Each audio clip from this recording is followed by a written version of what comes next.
పెద్ద షాపింగ్ ప్రపంచం సిఎంఆర్ మనమేడ్చల్లో ప్రముఖ సినీ హీరో విశ్వక్ సేన్ గారిచే సెప్టెంబర్ 13న గొప్ప ప్రారంభం. Hi hello welcome to Suman TV. నేను మీ రోషన్. ఆయన తీసింది చాలా తక్కువ సినిమాలు అయినప్పటికీ కూడా ఇండస్ట్రీలో ఆయన ఏంటో ప్రూవ్ చేసుకున్న the one and only great actor Rajesh గారు. సో రాజేష్ గారు వైఫ్ నాగమణి గారు ఇప్పుడు మనతో పాటు ఉన్నారు. నాగమణి గారు నమస్తే. నమస్తే అండి. ఏం చెప్తారు రాజేష్ గారి గురించి కానీ, లేకపోతే ఆయన సాధించిన అచీవ్మెంట్స్ గురించి కానీ? కొంచెం చెప్పుడు మాటలు వింటాడు. ఈ స్థితికి ఉండేవాళ్ళం కాదు యాక్చువల్గా. అయితే కేవలం భార్య వల్లే రాజేష్ గారి జీవితం కెరీర్ నాశనం అయిపోయింది అనే న్యూస్లు విన్నప్పుడు యాజ్ ఏ వైఫ్ ఎవరన్నారండి అలాగా? అందరికీ తెలుసు నాగమణి ఏంటి, ఆ అమ్మాయి పరిస్థితి ఏంటి. ఇన్ని దెబ్బలు తిన్న తర్వాత ఇవన్నీ కింద ఇది జూజూబి అండి. ఇప్పుడు ఐశ్వర్య రాజేష్ గారు తండ్రి పేరుని ఎక్కడా కూడా పాడు చేయకుండా, గౌరవం, వాళ్ళ నాన్నగారి గౌరవాన్ని ఏమాత్రం భంగం కలిగించకుండా మంచి మంచి క్యారెక్టర్స్ చేస్తూ ఈరోజు ఐశ్వర్య రాజేష్ గారు అంటే ఇలా ఉన్నారు. ఆ గ్రోత్ చూసినప్పుడు యాజ్ ఏ మదర్గా ఏమనిపిస్తుంది? యాక్టింగ్ అంటేనే ఇష్టం లేదు. రాజేష్ కూడా పిల్లలు పెద్దోళ్ళు అయ్యినా కూడా సినిమా ఫీల్డ్ వద్దు. ఇంకొకటి యాక్టింగ్ అంటే ఇంట్రెస్ట్ లేదు, యాక్టింగ్ మీద అసలు ఆమెకి ఉద్దేశమే లేదు. అయినప్పటికీ ఒక న్యాచురల్గా యాక్టింగ్ చేసే వన్ అండ్ ఓన్లీ యాక్ట్రెస్ అంటే ఈరోజు ఐశ్వర్య రాజేష్ పేరే చెప్తారు. చాలా మంది నువ్వు పనికిరావు, హీరోయిన్ కథ ఛాన్స్ లేదు ఈ అమ్మాయికి, వస్తువులు పడుకున్నావు అంటే కూడా ఎవరు మాకు ఇవ్వలేదు. నిజంగా సింగిల్ పేరెంట్ కష్టాలు అసలుకి చెప్పలేం. నా మీదేదో ఇవి అవి ఎన్నో మాటలు విన్నాను. వింటే ఈ చెవులు పడాడు. ఎందుకమ్మా అంత చిన్న ఏజ్ లో చనిపోయారు రాజేష్ గారు? తాగుడుకు బానిస అయ్యారా? అంత తాగాల్సిన అవసరం లేదు. అసలు పిల్లల జాసానికి ఏ సమస్య లేదు. ఆయన వరకు ఆయన చూసుకున్నాడు. అంటే ప్రేమించి పెళ్లి చేసుకున్నారు, ఇద్దరిని ఒకరినొకరు ఇష్టపడి పెళ్లి చేసుకున్నారు. ఎప్పుడు చెప్పడానికి ట్రై చేయలేదు మీరు? చేతపడిలాగా ఏదైనా చేశారా అతనికి ఇలాగ మూల కూర్చోవాలని? మరి అప్పుడు దాకా జాయింట్ ఫ్యామిలీ కదా, ఫ్యామిలీ సపోర్ట్ కూడా లేదు ఇంకా? అవన్నీ ఎందుకులేండి. ఒక రకంగా ఆయన కెరీర్ ఆయనే పాడు చేస్తున్నారు. ఆయనే ఆఫర్లు రాక కాదు. శనీశ్వరుడు నెత్తి మీద ఉంటే ఎవరు ఏం చేయలేరు. బట్ ఇప్పుడు మిమ్మల్ని ఫుల్ రిస్ట్రిక్షన్ చేశారు. పెళ్ళైన తర్వాత యాక్ట్ చేయకూడదు, అంటే డాన్స్ చేయకూడదు, మాస్టర్ అవ్వకూడదు, సినిమాల్లోకి రాకూడదు అని. మరి రాజేష్ గారి అక్క శ్రీలక్ష్మి గారు పెద్ద కమెడియన్, ఆమె యాక్ట్ చేస్తూనే ఉన్నారు కదా, ఆమెకు లేని రిస్ట్రిక్షన్ మీకు ఎందుకు పెట్టారు అసలుకి? ఆవిడ పెళ్లి చేసుకోలేదు కదా. నాగమణి గారు దెబ్బ మీద దెబ్బ, దెబ్బ మీద దెబ్బ, దెబ్బ మీద దెబ్బ. భర్త మళ్ళీ ఇమీడియట్గా పెద్ద కొడుకు సూసైడ్ చేసుకున్నారో లేకపోతే చంపించారో, మళ్ళీ ఇంకొక బాబు. పిల్లలు అలా చనిపోవటం వల్ల మీరు డిప్రెషన్లోకి వెళ్ళిపోయి ఏమైనా ఇబ్బందులు పడ్డారా? మరి సీతమ్మ ఎలా పడిందో తెలియదు మనకి. నేను అది ఆవిడకంటే ఎక్కువ పడ్డానేమో అనిపిస్తుంది. మహానటి సావిత్రి గారి దగ్గర నుంచి చాలా మందిని చూసాం మనం. చివరి రోజుల్లో భలే ఇబ్బందులు పడ్డారు. వాళ్ళొక అసమర్థత అండి. సిల్క్ స్మిత గారు అంటేనే డాన్స్ అంటేనే సిల్క్ స్మిత అంటాం. మీరు ఆమెతో పాటు వర్క్ చేస్తున్నారు, ఏం చెప్తారు సిల్క్ స్మిత గారు? ఇష్టంగా పెళ్ళిళ్ళు చేసుకోవడం, భర్త సరిగా లేకపోవడం చూపించి లోపలికి వెళ్ళిన తర్వాత చనిపోయిన మా వార్త వచ్చింది. Hi hello welcome to Suman TV. నేను మీ రోషన్. ఫస్ట్ ఆఫ్ ఆల్ ఎందరో మహానుభావులు, అందరికీ మా వందనాలు. ఆయన తీసింది చాలా తక్కువ సినిమాలు అయినప్పటికీ కూడా ఇండస్ట్రీలో ఆయన ఏంటో ప్రూవ్ చేసుకున్న the one and only great actor Rajesh గారు. సో రాజేష్ గారు వైఫ్ నాగమణి గారు ఇప్పుడు మనతో పాటు ఉన్నారు. ఆమె ఫస్ట్గా ఒక ఇంటర్వ్యూ ఇవ్వబోతున్నారు తెలుగులో. ఆయన గురించి మన కమెడియన్ శ్రీలక్ష్మి గారు వాళ్ళ వదినే, రాజేష్ గారు వాళ్ళ అక్క, అండ్ ఇప్పుడు వాళ్ళ అమ్మాయి ఐశ్వర్య రాజేష్ గారు కూడా మంచి మంచి సినిమాలు చేస్తున్నారు. ఆమె మాటలను తెలుసుకుందాం.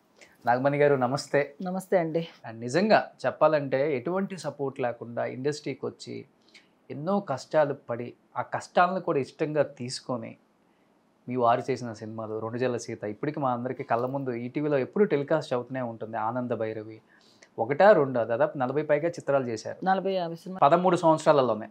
అవును, 13 సంవత్సరాలు ఉన్నారు ఆయన. 83 నుంచి 96 వరకు ఉన్నారు. 96 దాకా ఉన్నారు. 98లో చనిపోయారు. ఎస్ అవును, 98లో చనిపోయారు. అది కూడా మన పెళ్లి సందడి మూవీ టైంలో నైట్ ఏదో 2 o'clockకి కాలేయం ఇబ్బంది వచ్చి చనిపోయారని చెప్పి నేను విన్నాను. లేదు, ఆయనకి పచ్చకమర్లు వచ్చినాయి. పచ్చకమర్లు వచ్చినాయి. సో నిజంగా ఏం చెప్తారు రాజేష్ గారి గురించి కానీ, లేకపోతే ఆయన సాధించిన అచీవ్మెంట్స్ గురించి కానీ? ఆయన ఉండుంటే ఎక్కడో ఉండేవాళ్ళం మేము, ఈ స్థితికి ఉండేవాళ్ళం కాదు యాక్చువల్గా అయితే. ఎందుకంటే మంచి ఆర్టిస్ట్, మంచి టాలెంట్ ఉంది, అన్నీ ఉన్నాయి. కొంచెం చెప్పుడు మాటలు వింటాడు. పైకి వచ్చే సమయంలో ఫ్రెండ్స్ అని వాళ్ళని వీళ్ళని అందరితో చేరి కొంచెం అతను బిహేవియర్ మారిపోవడం వల్ల అతనికి కొంచెం కెరియర్ తగ్గిద్ది. జాస్తి ఉన్నారా ఫ్రెండ్స్ బాగా? చాలామంది ఉన్నారు, అందరూ సినిమా ఫీల్డ్లో ఉండేవాళ్ళే. వాళ్ళే తీసుకెళ్ళి మాట్లాడడం చేయడం, కొంచెం అతనికి ఫ్రెండ్స్ అంటే చాలా ఇష్టం. అలాగా ఒక ఫ్రెండ్ ఉన్నాడు, చిన్ననాటి ఫ్రెండ్ ఒకడు. అతని వల్ల కొంచెం అతను చాలా బాధపడ్డాడు అనమాట. అంటే ఒక సినిమా తీసి అలజడని సినిమా తీసా, భానుచంద్ర పెట్టి అందరు ఆర్టిస్టులు పెట్టి సినిమా తీసి దాంట్లో చాలా వరకు డబ్బులు పోయినాయి. అక్కడి నుంచి అతనికి ఏంటంటే ఒకలాగా మనిషి మారిపోవడం. అంటే ఉండే డబ్బులంటే దానిలో పెట్టి మనకేం లేకుండా అయిపోయింది. ఉన్న కార్లు గీర్లు కష్టపడి వచ్చి ఇండస్ట్రీకి వచ్చిన డబ్బులన్నీ దానిలో వేసేసాం ఆ సినిమాలో. నేను చాలా ఎంతో ఆశపడ్డాను అనమాట, సినిమా వస్తే మనకి బాగుంటుంది అనేసి. కానీ మాకు తెలియకుండానే రిలీజ్ చేశాడు అతను. ఓకే. అలా ప్రొడ్యూసర్ మీరే? ఇద్దరు ప్రొడ్యూసర్లు, ఇద్దరంటే రాజేష్ను వెంకటేష్ను ఒక అతను. ఓకే. వీళ్ళందరూ చిన్ననాటి ఫ్రెండ్స్ వాళ్ళు. అలా ఒక సినిమాతో అతను కొంచెం ఉన్న ఆస్తులు పోగొట్టుకున్నాం. ఇంకా సినిమాలే వద్దనుకున్నాం. 2 సినిమాలు తీశాడు.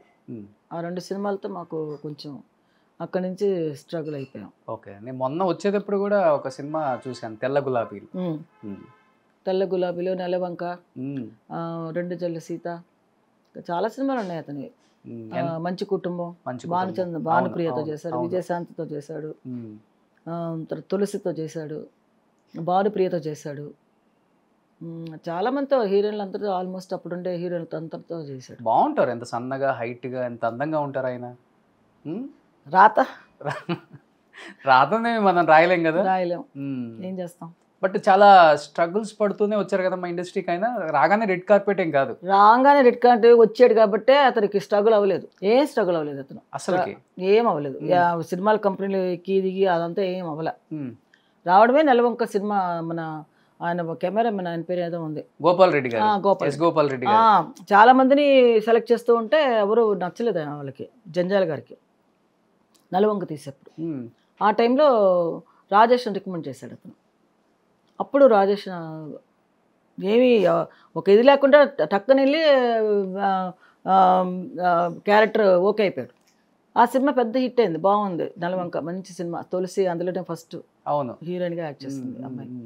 దాని తర్వాత ఇమీడియట్ గా 2 డైరెక్షన్, తర్వాత ఆనంద భైరవి. ఆయన సినిమాలు 4-5 సినిమాలు జంజాల గారు రాజేష్ పెట్టి తీశారు అన్నమాట. ఓకే.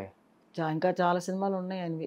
నాకంత ఎక్కడ ఆయన పుట్టి పెరిగింది ఎక్కడ? అసలు పుట్టి పెరిగిందంతా చెన్నయ్యే, ఇక్కడే అంతా ఇక్కడే. పిల్లలందరూ ఇక్కడే పుట్టారు. వాళ్ళందరూ అందరూ గిరి రోడ్లోనే రంగనాయకి హాస్పిటల్ అని ఇక్కడ, అక్కడే నా పిల్లలు కూడా అక్కడే, ఇక్కడే కన్నా పిల్లలందరినీ. తమిళియన్సా బేసికల్గా ఆయన? కాదు, తెలుగు వాళ్ళే. అవును. అమర్నాథ్ గారు మా మామగారు పెద్ద ఆర్టిస్ట్ కదా ఆయన. ఓకే. మరి ఎన్టీ రామారావు గారు ఈయన చాలా సినిమాలు యాక్ట్ చేశారు. ఆయన హీరో ఇద్దరే హీరోలే. ఓకే. అమర సందేశం, ఆయన చాలా సినిమాలు ఉన్నాయి మా మామగారికి. ఆ కుటుంబంలో తర్వాత వాళ్ళ అక్క శ్రీలక్ష్మి, మంచి కమెడియన్ అయ్యారు కూడా. అబ్బా జబ్బా తన కూడా చాలా స్ట్రగుల్ పడే వచ్చింది సినిమాల్లో. బాగానే, అంటే అందరూ ఈజీగా వచ్చేయలేరు కదా, స్టార్టింగ్లో అంతా కొంచెం కష్టపడే వస్తారు. రాజేష్ కళ కాదు, ఇంకా శ్రీలక్ష్మణ కష్టపడిందేమో. ఎందుకు? ఫాదర్ ఉన్నారు కదా మరి. ఫాదర్ చనిపోయిన తర్వాత కదా వాళ్ళు వచ్చారు. ఓకే. చెన్నైకి ఆయన 80 సంవత్సరాలు చనిపోయారు, వాళ్ళు వచ్చారు అన్నమాట. ఇంకొకటి, అసలుకి లేడీస్ కమెడియన్స్గా ఆ రోజుల్లో రావడం అనేది రాణించడం చాలా కష్టం. అవును. ఆ టైంలో ఆమె టైమింగ్ని పట్టుకొని భలే వచ్చేసి, అంటే ఫేస్ అలాంటిది అంటే కథలకి ఏది కదిలినా అదొకలాగా కామెడీగా అనిపిస్తుంది అన్నమాట అమ్మాయి చేస్తుంటే. అవును అవును. రాత్రులంతా నా దగ్గరికి వచ్చేది పడుకున్నప్పుడు, మనీ కొంచెం డైలాగ్ చదవా, ఎట్లా ఉంది చెప్పు అంటది. నేను చదివి వినిపించేదాన్ని అమ్మాయికి. ఓకే. డైలాగ్స్ ఇలా ఇలా చదువు అనేసి. రాత్రి షూటింగ్ అయిన తర్వాత వస్తుంది అనమాట. అప్పుడు నా పెద్ద కొడుకు అదే నాని చిన్నప్పుడు ఆడొచ్చి పుత్తత్త అంటాడు దాన్ని. వెళ్ళి ఆవిడ వస్తాను, ఆవిడ వచ్చేదాకా మేలుకుని బాగానే జరిగేది, బాగానే ఉండేవాళ్ళం. అందరు కలిసే ఉండేవాళ్ళ? శ్రీలక్ష్మి గారి ఫ్యామిలీ అండ్ రాజేష్ గారి ఫ్యామిలీ 5 years కలిసి ఉండే. ఆ తర్వాత వేడిగా వచ్చేసాం. ఉంది ఇండస్ట్రీలో ఉంది వాళ్ళిద్దరే కాబట్టి వీళ్ళిద్దరు కాంబినేషన్ లో కూడా కొన్ని సినిమాలు చేశారు కదా, 2-3 చేశారు. మూవీస్ చేశారు. చాలా చేశారు. ఇప్పుడు ఐశ్వర్య రాజేష్ గారు తండ్రి పేరుని ఎక్కడా కూడా ఇంచ కూడా పాడు చేయకుండా పదిలంగా అలానే గౌరవం వాళ్ళ నాన్నగారి గౌరవాన్ని ఏమాత్రం భంగం కలిగించకుండా మంచి మంచి క్యారెక్టర్స్ చేస్తూ ఈరోజు ఐశ్వర్య రాజేష్ గారు అంటే ఇలా ఉన్నారు. తమిళ్లో కావచ్చు, తెలుగులో కావచ్చు, కన్నడ కావచ్చు, మలయాళంలో కావచ్చు. ఎలా అనిపిస్తుంది ఐశ్వర్య రాజేష్ గారి ఆమె ఆ గ్రోత్ చూసినప్పుడు యాజ్ ఏ మదర్గా ఏమనిపిస్తుంది మీకు? నేను అసలు ఎటువంటి బ్యాక్గ్రౌండ్ లేదు పాపం. ఏ సేమ్ అమర్నాథ్ గారు చనిపోయిన తర్వాత వీళ్ళు ఇండస్ట్రీకి వచ్చి ఎలా కష్టాలు పడ్డారు, రాజేష్ గారు పోయిన తర్వాత ఆ ఫ్యామిలీలో ఇన్ని సంవత్సరాల పాటు ఎవరూ లేరు. ఫ్యామిలీలో ఎవరు లేకపోతే మనల్ని కనీసం గౌరవం కూడా ఇవ్వరు ఇండస్ట్రీ. మీకు తెలిసిందే, మీరు కూడా ఇండస్ట్రీ నుంచి వచ్చారు కాబట్టి. బట్ ఆ అమ్మాయి ఈరోజు తనంతటా తను ఎదిగారు.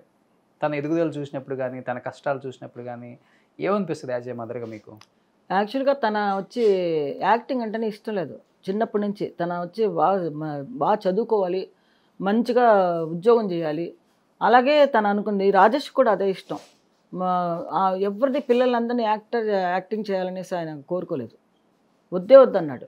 పిల్లలు పెద్దోళ్ళు అయినా కూడా సినిమా ఫీల్డ్ వద్దు, చదువుకోవాలి వాళ్ళు అలా అనుకునే దేనిలోనూ పంపించలేదు అనమాట. ఈ అమ్మాయి చిన్న అమ్మాయి కదా, ఆయన చనిపోయే ముందు. ఆయన చనిపోయేటప్పుడు ఐశ్వర్యకి ఒక 8 ఏళ్ళు ఉంటాయి. ఈ అమ్మాయి అసలు సినిమాలోకి వస్తుందని నేను అసలు కళ్ళు కూడా అనుకోలేదు. ఎందుకంటే ఎంతో కష్టపడి సరే చదివిద్దాం పిల్లల్ని అనేసి ఏదో 3rd ఇయర్ వరకు చదువుకుంది, కాలేజీలో పాస్ అయింది, మంచి మార్కులు తెచ్చుకుని. సరే ఇంకా మళ్ళీ చదువుకుంటా అనే టైంకి ఇంకా మానాడ మైలాడ అని చెప్పేసి కళా మాస్టర్ అవును, దాంట్లో టైటిల్ విన్నారు కదా. టైటిల్ విన్నారు. అవును. తనకి ఆ ఇంట్రెస్ట్ అసలు లేదు. అది ఎలా మరి సినిమాలో యాక్ట్ చేయాలని వచ్చిందో తెలియదు. తనకంటే తనకే వచ్చిందనమాట. నేను వచ్చి ఎక్కడ ట్రై చేయలేదు, నువ్వు యాక్ట్ చెయ్యి అని బలవంతం చేయలేదు. తనంతటి తనే టైటిల్ విన్నర్ అవ్వడం, తర్వాత సినిమాలు ఒక్కొక్కళ్ళు అడగడం, తర్వాత ఒకసారి ఒక సినిమా చేసాం, అది పెద్దగా ఆడలేదు, అందరు కొత్త వాళ్ళు. ఆ తర్వాత చిన్నగా చిన్న క్యారెక్టర్స్ అంటే ఇంపార్టెన్స్ రోల్సే కానీ హీరోయిన్ కాకుండా అలా యాక్ట్ చేసింది 2-3 సినిమాలు. ఓకే.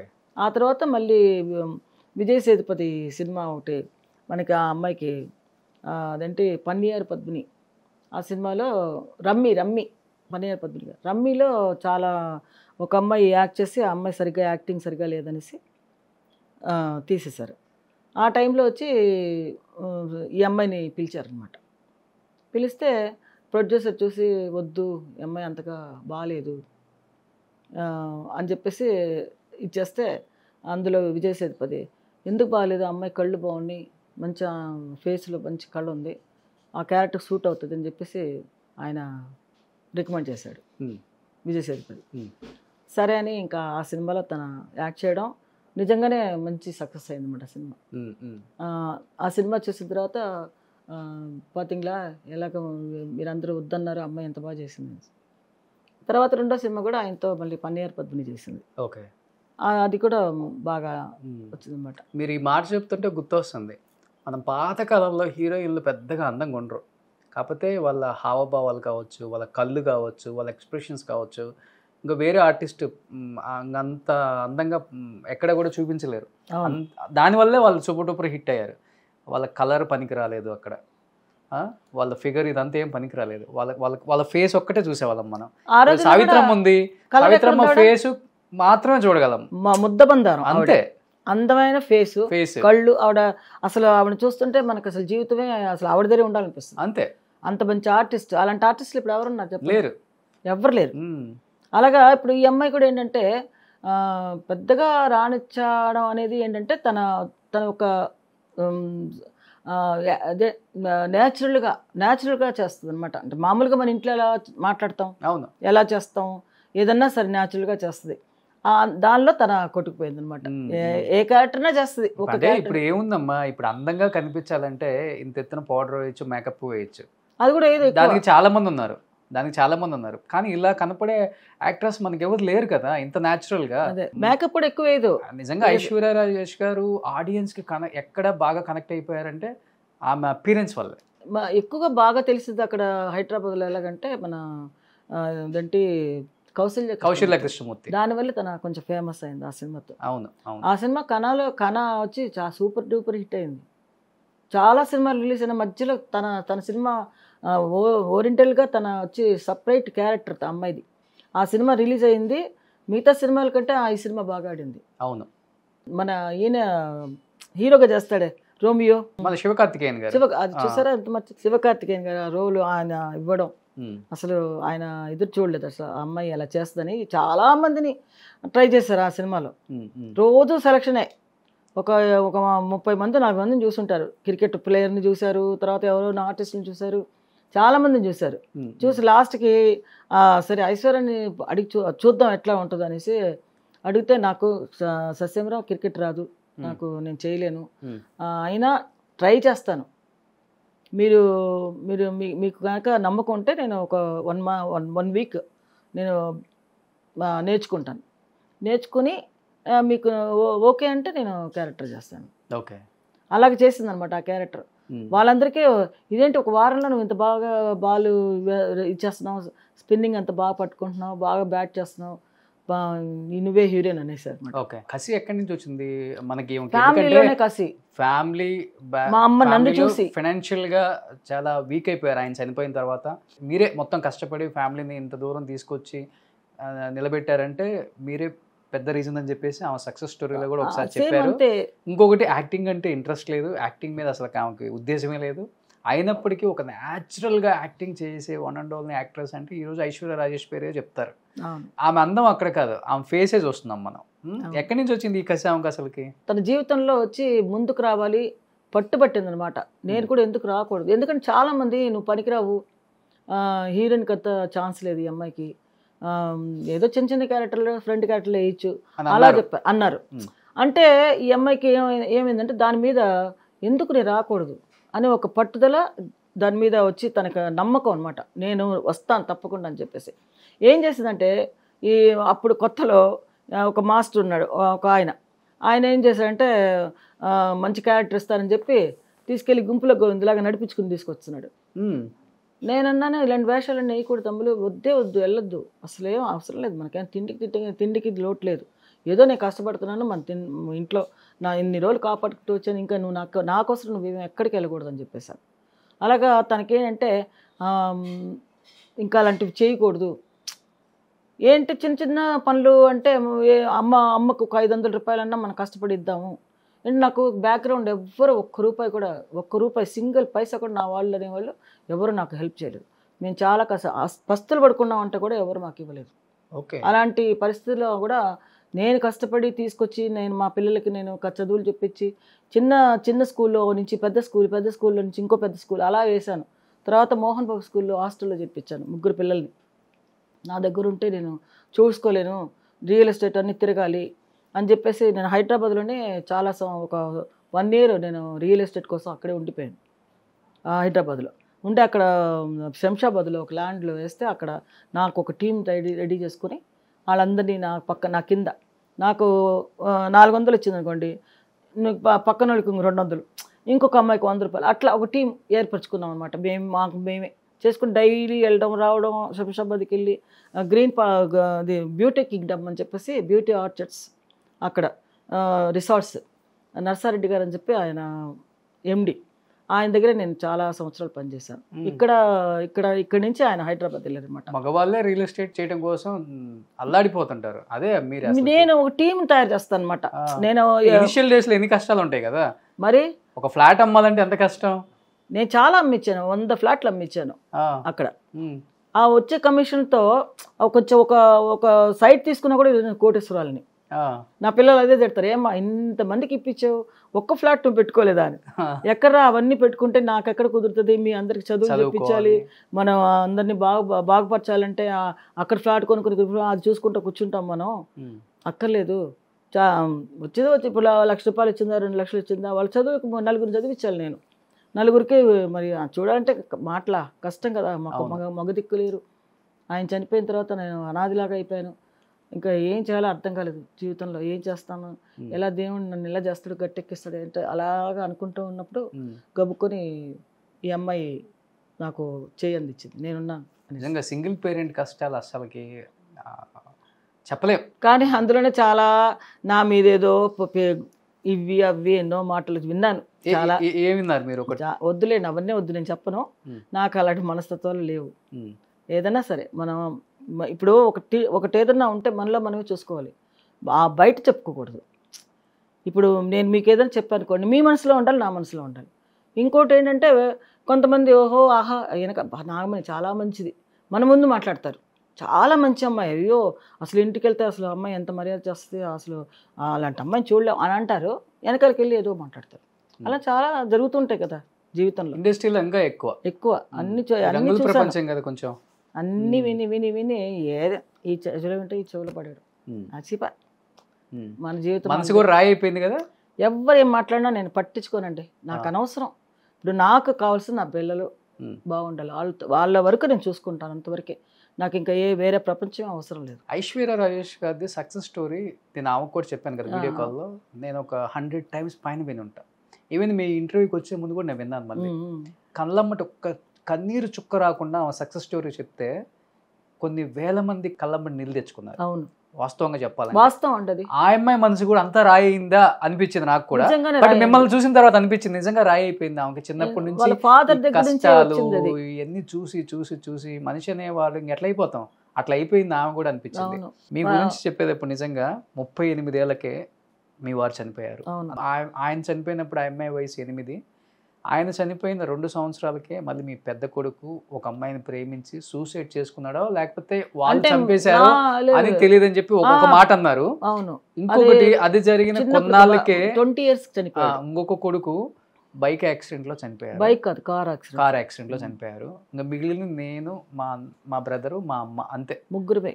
ఈవెన్ ఇప్పుడు మా నాన్నగారు చనిపోయిన తర్వాత మా అమ్మ ఇల్లమ్మడి తిరిగి చీరలు అమ్మింది, LIC పాలసీలు కట్టించింది, రియల్ ఎస్టేట్లో ఫ్లాట్లు అమ్మించింది. అంటే ఒక మగవాడు కూడా పడని కష్టాలు మా అమ్మ పడి కుటుంబాన్ని ఈ స్థాయికి తీసుకురావడానికి మెయిన్ రీజన్ అని చెప్పింది.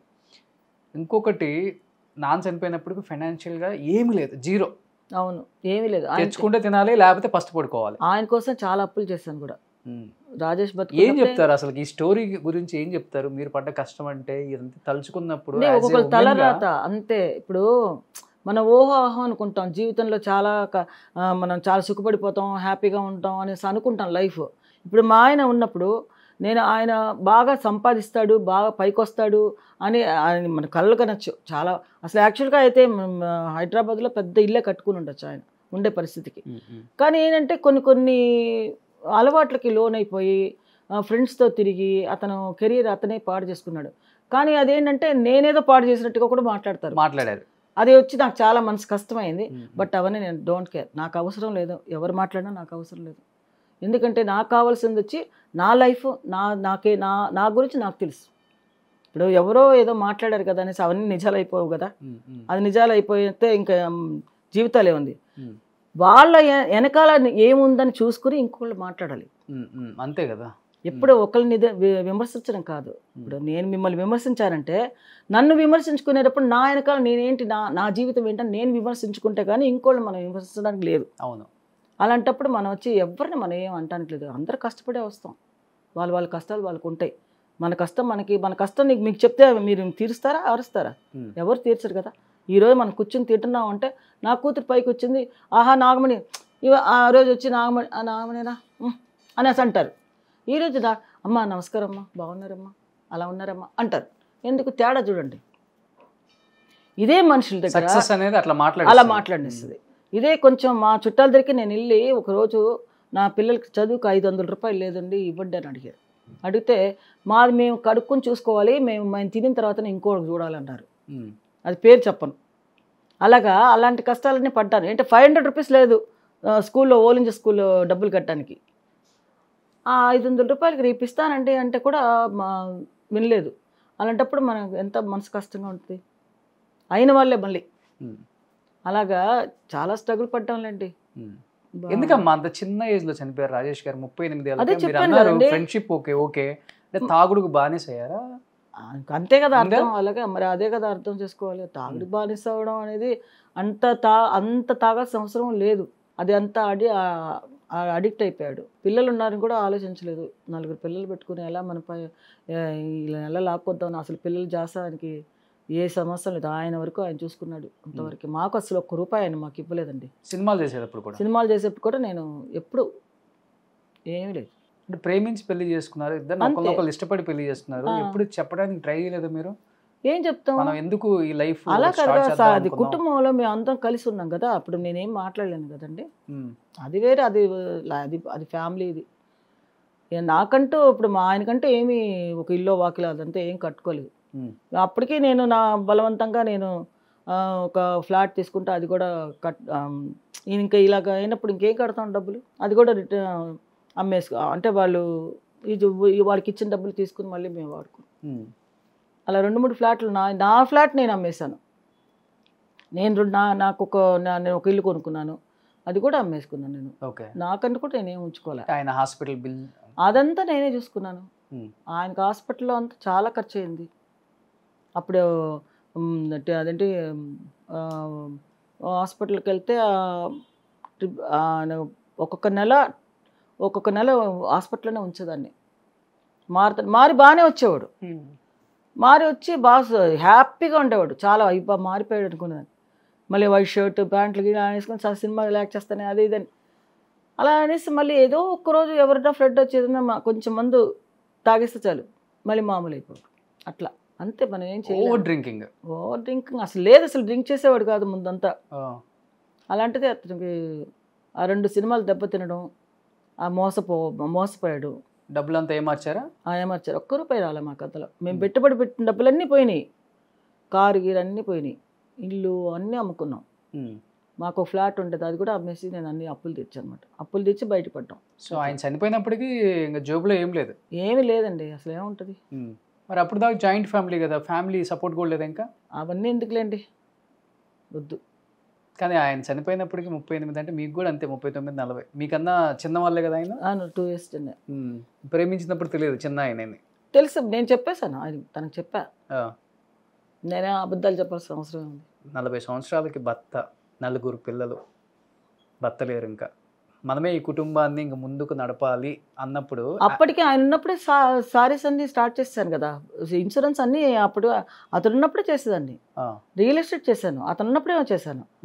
అతని సంపాదన లేదు కదా, పిక్చర్లు యాక్చువల్లీ మానేశాడు. ఎన్ని సంవత్సరాల ముందు, చనిపోక ముందు ఎన్ని సంవత్సరాల ముందు పిక్చర్లు ఆపేశారు? 4 ఏళ్ళు ఆఫ్ చేశాడు కదా. 4 ఏళ్ళ నుంచి అతను ఏ పని చేయడం మానేశాడు. షూటింగ్ వెళ్ళడు.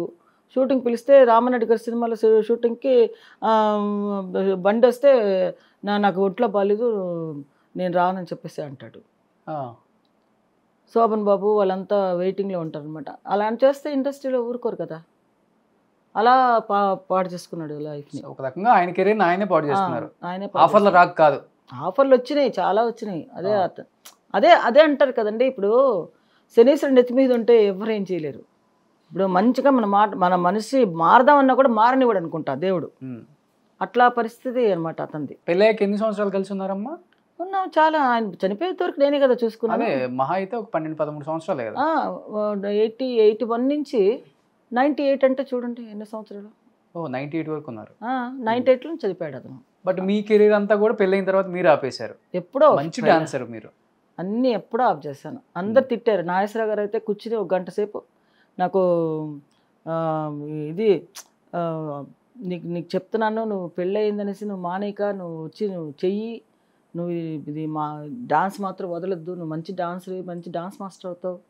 ఆయన ఎంతోసేపు ఎన్నిసార్లు చెప్పాడు ఆయన, నీ కెరీర్ పాడు చేసుకుంటున్నావు, ఎంతమంది డాన్స్ పెళ్ళిళ్ళు చేసుకుని చేయట్లేదు, అలా ఇలా అంటే కూడా లేదండి, మా ఆయనకి ఇష్టం లేదు. కేవలం ఆయన కోసం మీ ఇష్టాన్ని చంపుకున్నారు అంతే. అతని వల్ల నేను ఫీల్డ్ వదులుకున్నాను. అందరు తిట్టారు. రాఘవేంద్ర గారు అయితే, ఏం నాగమణి అసలు బుద్ధి ఉందా నీకు, ఇలా వెళ్ళిపోతావేంటి, పెళ్లి చేసుకుంటే చేయకూడదనేది ఏం తప్పేంటి నువ్వు చేసేది అని అంటాడు. రాజేష్ని కూడా పిలిచి, ఏం రాజేష్ ఎందుకు మీ ఆవిడని నువ్వు ఆఫ్ చేస్తున్నావు అని కూడా అడిగాడు ఆయన. దాసనారాయణ చాలా ఇష్టం, దాసనారాయణ కానీ అందరూ వీళ్ళందరికీ మంచి అభిమానం నేనంటే. ఎక్కువ ఏ మాస్టర్స్ దగ్గర చేశారు మీరు? నేను ఎక్కువ సలీం మాస్టర్ చేశాను. ఆ తర్వాత ముందంతా వచ్చి ఒక్క మాస్టర్ దగ్గర చేశాను అసిస్టెంట్గా. సుందర్ మాస్టర్ కాదు, ఈయన మన చోప్రా మాస్టర్ దగ్గర చేశాను. తర్వాత వచ్చి మూర్తి మాస్టర్ ఆయన దగ్గర చేశాను. తర్వాత ఇంకొక ఆయన మలయాళపు ఆయన దగ్గర ఒక చేశాను. ఆ తర్వాత సలీం మాస్టర్ దగ్గర చేశాను. సలీం మాస్టర్కి ఏంటంటే తెలుగు తెలీదు, ఆయనకి తమిళే. అందుకని నాకు తెలుగు తెలుసు కాబట్టి ఆ మీనింగ్స్ ఆయన తమిళ్లో చూస్తాడు, మనం తెలుగులో అర్థం అయ్యేది కాదు కదా. అది నేను మార్చి చేసేది అనమాట. ఓకే. అంటే ఏంటమ్మా ఇలా చేస్తావు అంటాడు ఆయన. మాస్టర్ இப்போதான் பண்ணணும், அந்த மூமெண்ட்ஸ் அப்படி பண்ணும்போது அந்த தெலுங்குல வந்து அந்த மீனிங்கோட சேர்ந்து பண்ணாதான் நல்லா இருக்கும், இல்லை நீங்கள் இப்படி ஒரு மீனிங் వేరే మీనింగ్ வந்துடும் అలా అంటాను. అంటే అలాగా అప్పుడే సరి అనేవాడు అనమాట. అలాగా నేను చేసిన తర్వాత ఆయనకి మంచి సినిమాలు వచ్చినాయి, తెలుగు సినిమాలు. బట్ సలీం మాస్టర్ దగ్గర చేశారు కదా మీరు, చాలా సినిమాలు చేశారు. But Saleem master last stage అసలు చెప్పుకునేది కాదు వేరే వాళ్ళు, అంత ఫైనాన్షియల్గా ఆర్థికంగా దెబ్బతిని తినడానికి కూడా చాలా ఇబ్బందులు పడుతూ చనిపోయారు. చాలామంది మాస్టర్స్ ఆయనతో వర్క్ చేసిన వాళ్ళు పెద్ద పెద్ద మాస్టర్లు అయ్యారు, డాన్సర్లు అందరూ హెల్ప్ చేశారు అన్నారు. ఎందుకు మాస్టర్ ఆ పరిస్థితి వచ్చింది నాగమణి గారు ఆయనకి? ఏమోనండి, అదే చెప్తున్నారు కదా, విధి ఎవరిని తప్పించలేదు. కలిసారా మీరు? కలిసారా? నేను కలవలేదండి. అంటే నాకు వచ్చి నేను పెళ్ళి అయిపోయిన తర్వాత నేను ఎక్కువ బయటికి రానిలేదు నన్ను. అందుకని నేను పెద్దగా ఆ మాస్టర్ దగ్గరికి నేను కలవలేదు. ఎప్పుడన్నా బయట ఎక్కడన్నా కలిస్తే వాళ్ళ వైఫ్ వచ్చి నాకు చాలా బాగా ఫ్రెండ్, సులేఖ అమ్మాయి. ఆయనకి 2 పిల్లలు. నేనంటే చాలా ఇష్టం అమ్మాయికి. ఎప్పుడన్నా నాగమణి ఆయన ఊర్లో లేనప్పుడు నన్ను పిలిచేది, వా నాగమణి వీటికి వా వాటి అనేసి. అంటే సరే వెళ్ళి వాళ్ళతో మాట్లాడేదాన్ని, కానీ ఆయన ఉన్నప్పుడు వెళ్ళేదాన్ని కదా ఎక్కువగా. ఆ అమ్మాయితో మాట్లాడేదాన్ని ఎప్పుడన్నా. ఆ టైంలో వచ్చి ఆయనకి చాలా ప్రాబ్లమ్స్ ఎందుకు వచ్చినాయి మరి నాకు అర్థం కాలే. అన్నీ అక్కడ చారి స్ట్రీట్లో ఆయన పెద్ద ఇల్లు ఉంది, అది చలం గారిది. ఆ చలం దగ్గర నుంచి ఆయన కొనుక్కున్నాడు. అది వచ్చి కొట్లు పెట్టాడు. ఆ కొట్లు ఏమైపోయిందంటే ఆ కొట్లలో వాళ్ళు ఖాళీ చేయనంటారు. ఖాళీ చేయించాలని ఒక నాడార్ని చంపించాలని ఏదో చేశారు. ఆ స్టోరీ అంతా పెద్దగా వచ్చింది కదా బయటికి. ఆయన చంపించడం, మనుషులు రౌడీలు పెట్టి ఆయన వెళ్ళి చంపలేదు, వాళ్ళని పెట్టి చంపించాడు.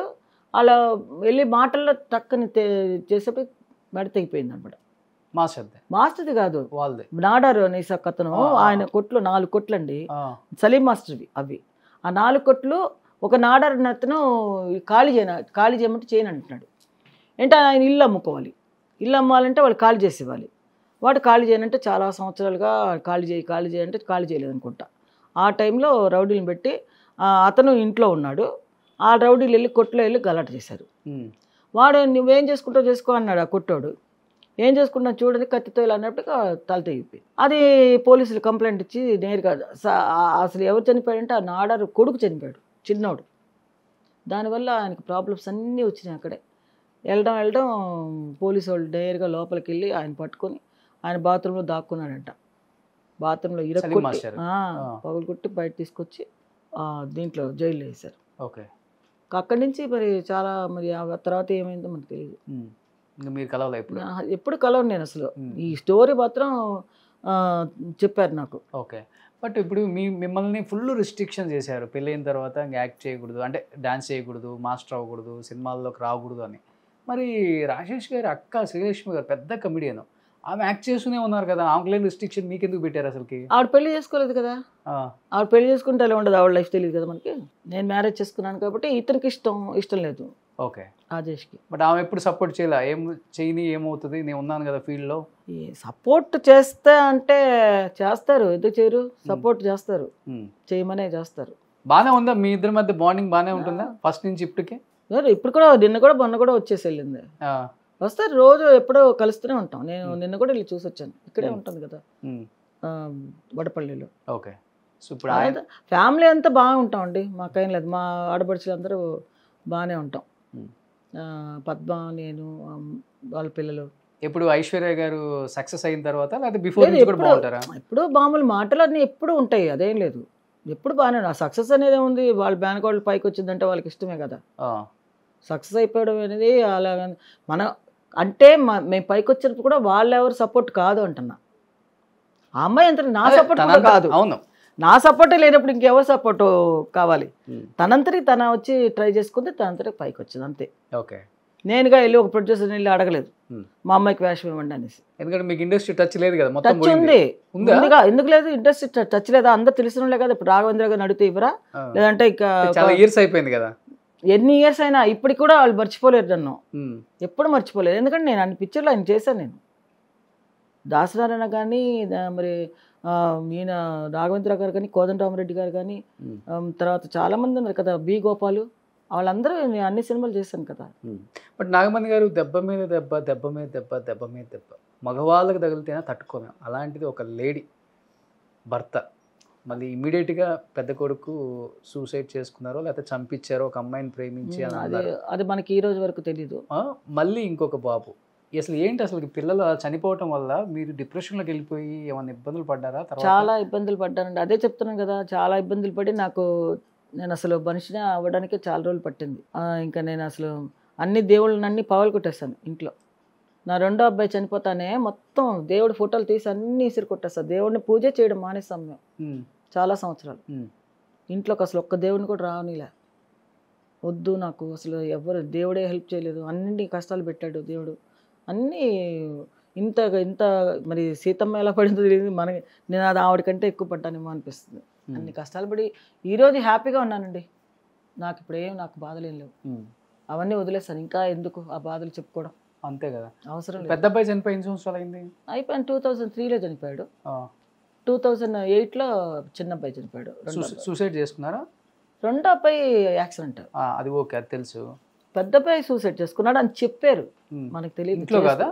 ఇంట్లోనే ఒక అమ్మాయి ప్రేమించి వాళ్ళ ఇంట్లో, అది మధ్యాహ్నం కరెక్ట్గా 12:30కో ఎప్పుడో ఆ టైంలో చనిపోయాడు.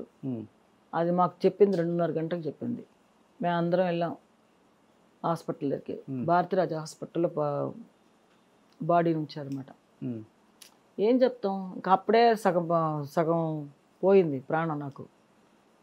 పెద్ద కొడుకు ఏదో మనకు చేతికి అందొస్తాడు కదా అనేసి అనుకున్న టైంలో కరెక్ట్గా మంచి హైట్, పర్సనాలిటీ, బాగా అందంగా ఉంటాడు అబ్బాయి, చాలా బాగుంటాడు. ఆడ కూడా సినిమాలో రప్పించాలని హైదరాబాద్ తీసుకొచ్చి రాఘవేంద్ర గారు కూడా చూపించాను, ఆయనకు చూపించాను. కొంచెం పెద్ద ఆవిడ అవని, నాగమణి ఇప్పుడే అవసరపడక చిన్నపిల్లడు కొన్నాడు అనేసి అన్నాడు. హైట్ మాత్రం 6 ఉంటాడు, బాగుంటాడు అనమాట. సరే నేను కొంచెం వాడి మీదే నేను ఎక్కువగా ఆశపడ్డాను అనమాట, సినిమాలో చేయిద్దాము, అంటే పర్సనాలిటీగా ఉన్నాడు నాన్నలాగా అనేసి అనుకున్నాను. అది అలాగైపోయింది. ఈ రెండో అబ్బాయి ఫ్రెండ్స్తో వెళ్ళి ఇంటికి తిరిగి వచ్చేప్పుడు వినాయక చవితి రోజు, కరెక్ట్గా వినాయక చవితి రోజు చనిపోయాడు. అది యాక్సిడెంట్ అయిపోయి రోడ్డు మీద పడిపోయి ఉంటే ఇంకా పోలీసులు నాకు ఫోన్ చేసి, మీ అబ్బాయి కిషోర్ అనే అబ్బాయి ఇక్కడ చనిపోయాడని కూడా చెప్పలా, యాక్సిడెంట్ అయింది. అంత పరిగెత్తాం, చూస్తే ఆడు కూడా సేమ్ స్ట్రెచ్చర్లో పడుకున్నాడు. ఇంకంతా ఏం చేయాలి ఇంకా జీవితంలో, 2 కొడుకులను పోగొట్టుకున్నాను, అంతే జీవితం. పైకి ఇలా ఉన్నారు కానీ 4 గోళ్ల మధ్య ఎన్ని నిద్రలేని రాత్రులు, చాలా. కన్నీళ్ళు ఇప్పుడు కూడా అనుకుంటే నిద్ర రాదు రాత్రులు, అలా అనిపిస్తుంది. ఏంటంటే ఫ్యామిలీ గురించి ఆలోచించకు, ఇంకా ఆలోచిస్తాను చాలా, ఇంకా జీవితం ఏముంటుంది చెప్పండి, పోయింది. ఏ ఆడదానికి రాని కష్టాలన్నీ మీకే వచ్చాయి కదమ్మా ఇండస్ట్రీలో. నిజంగా చెప్పాలంటే, వాస్తవంగా చెప్పాలంటే చాలా మందికి తెలియదు, తెలుగు వాళ్ళకి కూడా. ఇది మీరు కూడా ఎప్పుడు ఇంటర్వ్యూ ఇవ్వడానికి ఇష్టపడలేదు కాబట్టి, ఫస్ట్ టైం ఇస్తున్నారు కాబట్టి, నిజంగా మీ గురించి విన్నప్పుడు కళ్ళంబ నీళ్ళు రాకుండా ఉండవు ఎవరికి కూడా, మనిషి అనేవాడికి. అన్ని కష్టాలు పడ్డారు మీరు. అయిపోయింది ఇంకంతే, కష్టాలు పడ్డాం, ఇంకా అదే మనం గుర్తుపెట్టుకుంటే జీవితంలో మనం పైకి రాలేం, వదిలేయాలి అంతే. దేవుడు మనకి ఇంతే రాత రాశాడు, దేవుడు ఇంతే ఇచ్చాడు. ఈరోజు మనకి 2 పిల్లలే ప్రాప్తం, 4 పిల్లల్ని మా అమ్మ ఎందుకు కనమని చెప్పిందో ఈరోజు నాకు అర్థమవుతుంది. బట్ 2 పిల్లలు పోయిన తర్వాత ఎన్ని సంవత్సరాలు పట్టింది మళ్ళీ తిరిగి నిలబడి? చెప్పలేండి, చాలా సంవత్సరాలు పట్టింది. నేను అసలు స్థితిలో లేను, అసలు మోడిపారిపోయిన చెట్టులాగా అలాగే ఇంట్లో కూర్చుని ఏడుస్తూ కూర్చోవడం, అవన్నీ చూసే మా అమ్మాయి, బుజ్జి అంటాను నా కొడుకు, వీళ్ళందరూ, అమ్మ మేము ఉన్నాం కదా ఎందుకు సరిపోని అవి వదిలి, ఇంకా మేము మమ్మల్ని కూడా వదులుకుంటావు, అయితే నువ్వు వెళ్ళిపోతావంటే, నేను చచ్చిపోతానంటే నా మమ్మ మాకెవరు దిక్కు, నాకు తండ్రి లేరు, నువ్వు లేకుండా ఉంటే ఎలాగంటే అప్పుడు ఇంకా వాళ్ళ కోసమన్నా బతకాలి కదా మనం. అలాగే దృఢం చేసుకొని మనసుని గాయపరుచుకొని ఈరోజు వరకు బాగా చూసుకుంటున్నారు నా పిల్లలు, హ్యాపీగా ఉన్నాను. కోరింది ఏం కావాలో చూసుకో, ఏం కావాలి నన్ను అడగకుండా ఏం చేయరు. అన్నీ నేనే ఏం చేసినా నువ్వేం చేస్తే అది మాకు ఏం చేస్తే అది చేయమంటారు. నన్ను మించి ఏమి చేయదు మా నా కూతురు కూడా. అలాంటి అమ్మాయిని కంటం కూడా నా అదృష్టం. ఒక అమ్మాయి ఒక ఇంటి ఇదినే మార్చేసింది మళ్ళీ. కంటే కూతుర్నే కనాలిరా అని ఎందుకంటారు పెద్దవాళ్ళు. సేమ్ ఐశ్వర్య గారిని చూసినప్పుడు అనిపిస్తుంటది అనమాట. అంతే.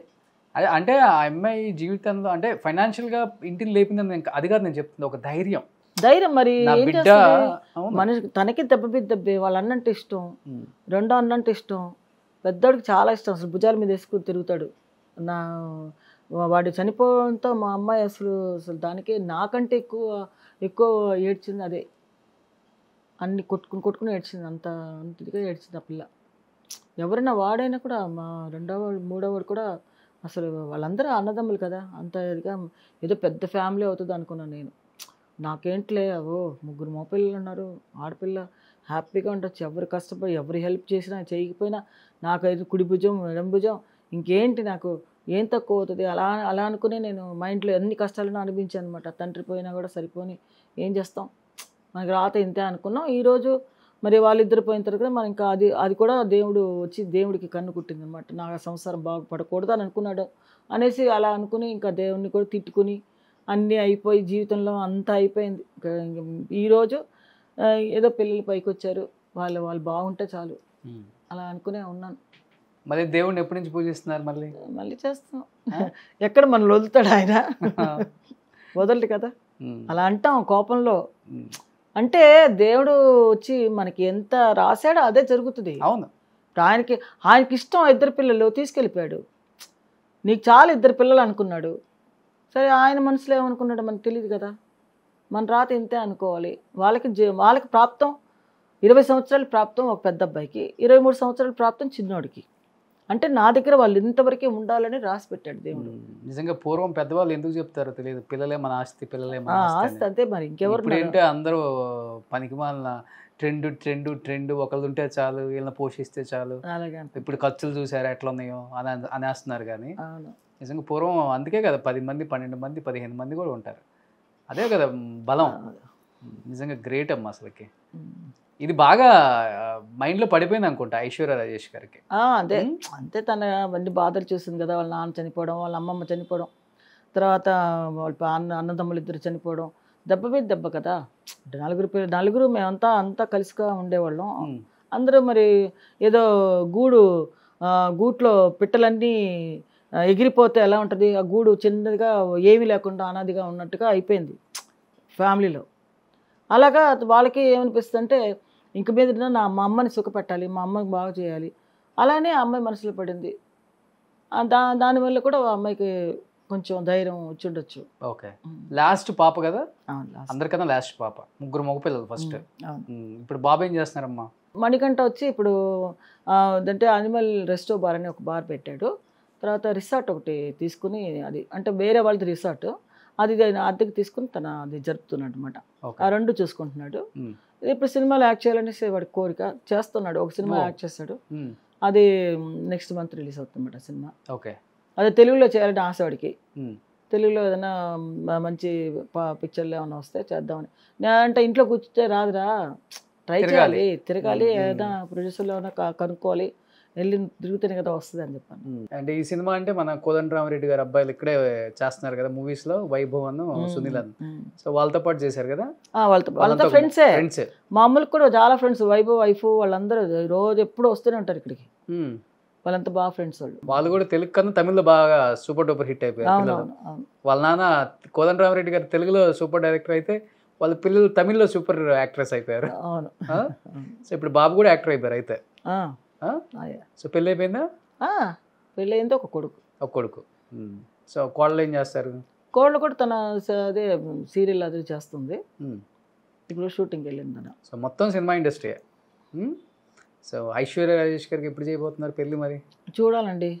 అదే తను కొంచెం అన్నీ చూసుకుని నెక్స్ట్ ఇయర్ ప్లాన్ వేసుకున్నాం. తన మంచి సంబంధం దొరికితే చూసుకుని చేసేద్దామని. అది కూడా అమ్మ ఇష్టమే? నా ఇష్టం. చూడమని చూడాలి. మంచి తను చూసుకునే వాళ్ళు దొరకాలి కదా, మంచి ఫ్యామిలీ కావాలి. బాగా బిజీగా ఉన్నారు అందులో ఇప్పుడు. అవును. ఉమ్, తెలుగు అంటే తెలుగు ఫీల్డ్కి ఇప్పుడే ఎంటర్ అయింది. ఎంటర్ అయింది కానీ పెద్దగా తనకి రాణింపు రాలేదు. ఉమ్, తమిళ్లో ఉన్నంత క్రేజ్ వచ్చి తెలుగులో రాలేదు. అంటే తమిళ్లో ఆ నేటివిటీ బాగా కనెక్ట్ అయిపోతుంది. తెలుగులో కొంచెం బాగా ఇప్పుడు ఎలా ఉండాలి అంటే బాగా. ఫస్ట్ నుంచి అలవాటు అయిపోయింది కదా తమిళ్లో చేసి. అలాగే తన ఒక స్థాయికి తెలుగులో వచ్చి నమ్మవీటి పిల్ల పొన్ను మన ఇంటి అంటారు. అమ్మాయి. మన ఇంటి అమ్మాయి అంటారు అన్నమాట. ఇక్కడ అలాగే పిలుస్తారు. ఐశ్వర్య రాజేష్ నమ్మవీటి పొన్నే అని అంటారు. అలాగా తెలుగులో నాకు చాలా ఇష్టం తెలుగులో రావాలని. బట్ తెలుగులో మన వాళ్ళు మరి ఎందుకు పిలవాలో తెలియదు నాకు. సో ఇంట్లో తెలుగే మాట్లాడుకుంటారా? తెలుగు. సో ఇప్పుడు ఐశ్వర్య రాజేష్ గారు తెలుగులో మంచి మూవీస్ చేయాలి. అవును, చేస్తున్నారు అనుకుంటా కదా మన అనిల్ రావిపూడి గారి డైరెక్షన్ లో. ఇప్పుడు చేస్తున్నారు. హీరోయిన్ కదా వెంకటేష్ గారితో చేస్తున్నా. నాకు చాలా సంతోషమైంది వెంకటేష్ గారితో చేయడం. నాకు చాలా ఇష్టం వెంకటేష్ అంటే. చిన్నప్పటి నుంచి అసలు ఫస్ట్ నుంచి వెంకటేష్ గురించి మా పిల్లలు అంతా పోట్లాడేవాళ్ళు. ఆయన సినిమాలు చూస్తే నేను ఇది పెట్టుకుంటాను పెద్దోడు చిన్నోడు ఇద్దరు కలిసి పోట్లాడుతూ ఉండేవాళ్ళు అనమాట. ఆయన సినిమా చూస్తా ఉంటే ఇతను ఆప్ చేస్తాడు మణికంఠ. రాఘవేంద్ర ఏమో నా కొడుకు పేరు రాఘవేంద్ర అనమాట. వాడు వచ్చి ఇతను వెంకటేష్ అంటే చాలా ఇష్టం, వెంకటేష్ సినిమాలు చూస్తూ ఉంటాడు. ఓకే, అట్లా ఇద్దరు ఆయన సినిమాలో యాక్ట్ చేయడం అంటే నాకు చాలా సంతోషం. ఓకే, ఇదే ఫస్ట్ సినిమా తనతో యాక్ట్ చేయడం కదా. సో మీ పెళ్ళయ్యాక ఎంత ఒక 5 years చేసి ఉంటారు మూవీస్ అయినా? ఒక 10 years చేశారు మళ్ళీ? 10 years అంత చేస్తుంటారు. ఒక 6-7 years చేస్తుంటారు అంతే. మంచి పీక్ లో ఉన్నారులే అప్పుడు ఆయన. ఎందుకంటే ఆయనలాగా వేరే హీరో లేరు అప్పుడు. ఆ లుక్కే డిఫరెంట్గా ఉంటుంది ఆయనది. సన్నగా హైట్ మనిషి. అదే వచ్చే టైంలో పాడు చేసుకున్నాడా మరి దేవుడు రాత మరి తెలీదు. ఎవరన్నా ఏదైనా చేశారా అని కూడా నాకు అనిపిస్తుంది ఒక్కొక్కసారి. ఏదైనా చేతపడిలాగా ఏదైనా చేశారా అతనికి, ఇలాగ మూల కూర్చోవాలని మంచి పైకి వచ్చే టైంలో అతనికి కెరీర్ పాడు చేయడానికి కూడా కొంతమంది ఉంటారు కదా. అవునవును ఉంటారు. అలా కూడా ఏమన్నా ఉందా అని కూడా నాకు డౌట్ వచ్చేది. అంటే బాగా మంచిగా సినిమాలు యాక్ట్ చేసే అతను గబ్బు టక్కుని మారిపోతే ఒకలా ఉంటుంది కదా. చేశారా చేతపడలేదు నిజంగా? ఏమో తెలియదండి, అవి నేను వినుంటారు అంతే. అలా అంతా అంటారు కదా ఏదో మరి. కానీ ఇష్టపడి పెళ్లి చేసుకున్నారు, బాగా ఇష్టం. ఏ భార్యకైనా భర్త మంచి పొజిషన్లో ఉండాలి, పెద్ద హీరో అవ్వాలి, స్టార్ పొజిషన్ రావాలి, మా ఫ్యామిలీ బాగుండాలనే కోరుకుంటాం. డబ్బులు అనేది తర్వాతలే. ఇంకా అలాంటిది కేవలం భార్య వల్లే రాజేష్ గారి జీవితం కెరీర్ నాశనం అయిపోయింది అనే న్యూస్లు విన్నప్పుడు యాజ్ ఏ వైఫ్ ఎవరన్నారండి అలాగా? ఉంది, వచ్చినాయి కదా. ఎలాగా? ఎవరు చెప్పారు? వచ్చినాయి రాలేదా? నాగమణి గారి వల్ల కూడా కొంత వచ్చిందా లేదా? అదే ఎవరు చెప్పారు? పేర్లు నేను చెప్పనులే. మీకు తెలియదా? అది లోక ప్రపంచానికి అందరూ తెలుసండి నా గురించి. ఇండస్ట్రీలో తెలుసు నాగమణి ఇలాగా అని అంటే ఎవ్వరు ఊరుకోరు. అందరికీ తెలుసు నాగమణి ఏంటి, ఆ అమ్మాయి పరిస్థితి ఏంటి, నేను ఎలా ఉన్నాను. ఇప్పుడు ఇండస్ట్రీలో ఉన్న రోజులు నేను ఎంత గౌరవంగా ఉన్నాను, ఎంత మర్యాదగా ఉండేదాన్ని. నాకు ఎంత మర్యాద ఇచ్చేవాళ్ళు. పెద్ద పెద్ద ఆర్టిస్టులు కూడా నేనంటే చాలా ఇష్టపడేవాళ్ళు. అందరికీ నేను అంత అనుకువగా వాళ్ళకి ఏదన్నా మూమెంట్స్ చెప్పినా చేసినా వాళ్ళందరికీ చాలా లయబద్ధకంగా చెప్పేదాన్ని. వాళ్ళందరూ కూడా నేనంటే చాలా ఇష్టపడేవాళ్ళు. అలాంటప్పుడు నాగమణి ఇలాగ పోయిందంటే వాళ్ళు రివర్స్గా తీసుకుంటారు.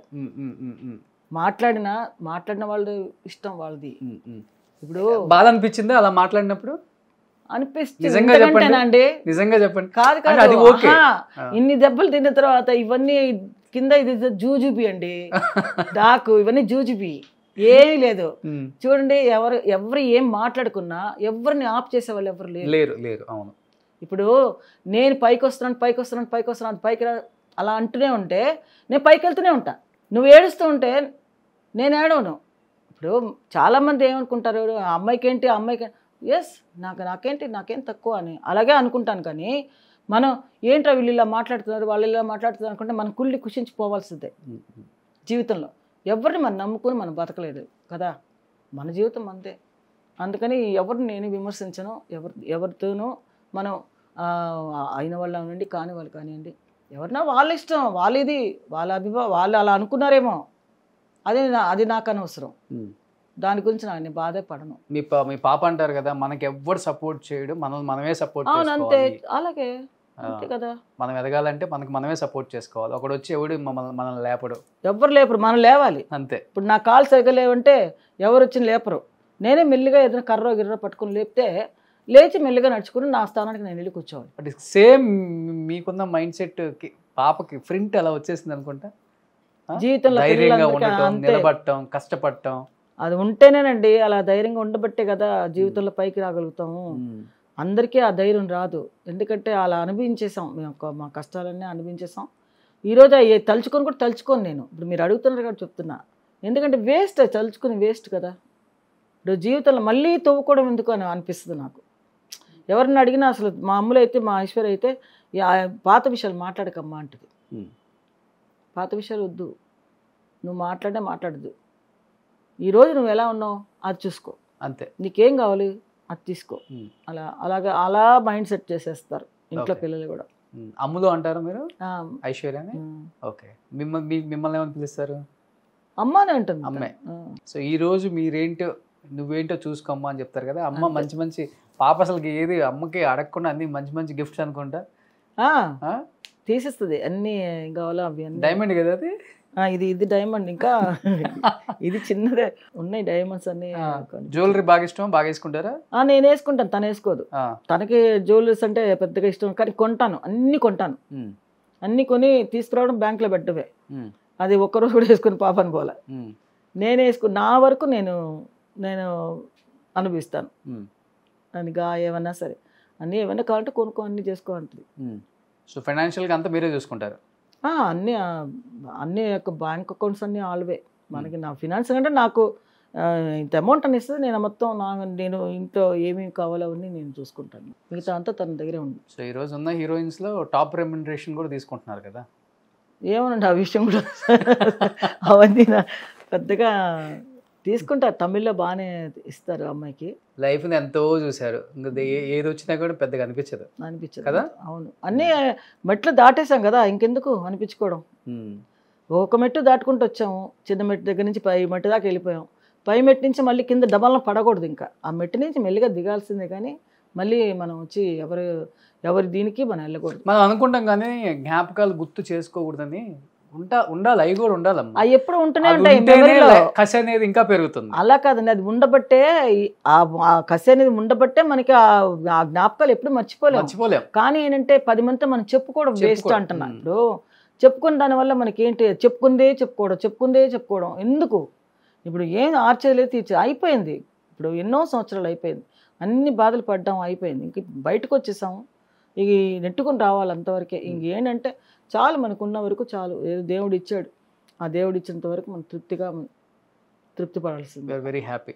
నాగమణి గారు, అంటే అప్పుడు అంటే మీరు సినిమా ఇండస్ట్రీలో ఉన్నారు కాబట్టి, అందరితో మమేకమై ఉన్నారు, అందరు క్లోజ్ కాబట్టి అడుగుతున్నాను, ఎందుకు ఆ తరం ముఖ్యంగా లేడీ యాక్టర్స్ అందరూ కూడా చనిపోయే పరిస్థితికి వచ్చినప్పుడు ఫైనాన్షియల్గా ఆర్థికంగా ఇబ్బందులు పడుతున్నారు, తిండికి లేక ఇల్లులు అమ్ముకొని చాలా వరకు దీనస్థితిలోకి వెళ్ళిపోయారంటే ఒక రీజన్ అంటే మీరు ఏం చెప్తారు? అంటే మీరు చూసింది కావచ్చు, విన్నది కావచ్చు, మహానటి సావిత్రి గారి దగ్గర నుంచి చాలామందిని చూసాం మనం, చివరి రోజుల్లో భలే ఇబ్బందులు పడ్డారు. అది వాళ్ళకు అసమర్థత అండి. ఏంటంటే మనం ఏం చెప్పలేం. వాళ్ళు వచ్చి వెనకాల వచ్చి ఒక గార్డెన్ వచ్చి తల్లి కానీ తండ్రి కానీ వాళ్ళకి వచ్చి ఏ ఆర్టిస్ట్కైనా ఏంటంటే మంచితనం చెప్పాలి. వాళ్ళ ఆస్తులు ఏంటంటే వాళ్ళకి ఏమేమి చేయాలి.